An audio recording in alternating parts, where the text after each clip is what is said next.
my work is all about teaching women how to think in a completely different way.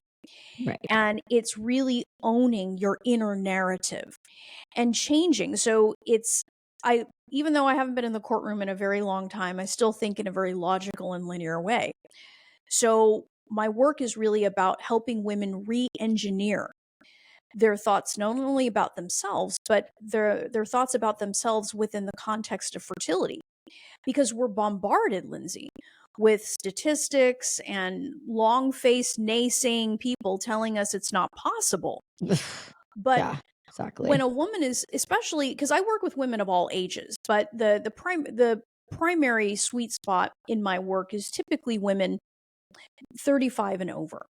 Mm. And I don't judge a woman for her age at all. I have a woman who's 56 in one of my programs now, and she's going to make this happen. Like, there's no question in my mind. I'm like, she Right. going to be She's like, I'm pregnant. making Like, a baby.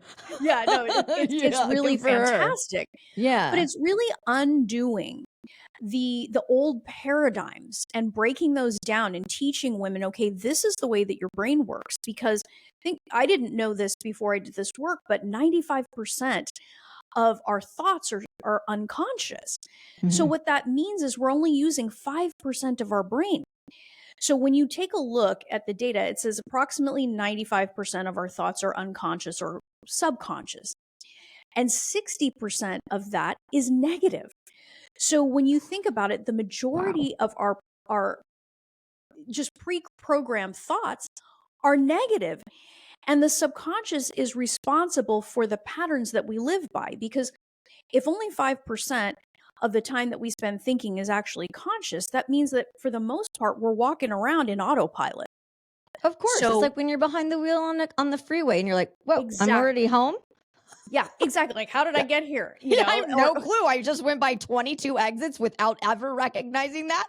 Yeah, well, so that's the thing, is really beginning to rewire that and Yeah. change the subconscious belief system so that you're leveraging. So if it's going to sound very lawyerly, but it's actually a way of strategic thinking, so that you're using the subconscious to become your superpower as opposed to the thing that sabotages your success.